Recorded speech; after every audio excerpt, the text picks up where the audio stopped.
The Elitar Sigma aircraft is designed in full conformity with USA, FAA, and European regulations for very light aircraft and is intended for instructional and flight training, patrolling of forest and fishing areas in order to protect them against poaching, for monitoring power transmissions lines, as well as oil and gas pipelines.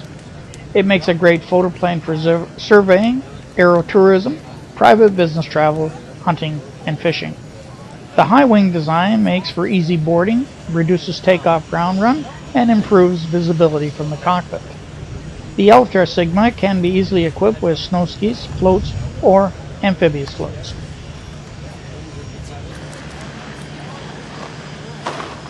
For hundreds and hundreds of web video and news on ultralight, Lightsport, experimental, and amateur built aircraft, visit www.lightsportaircraft.ca and subscribe to the Lightsport and Ultralight Flyer web video magazine.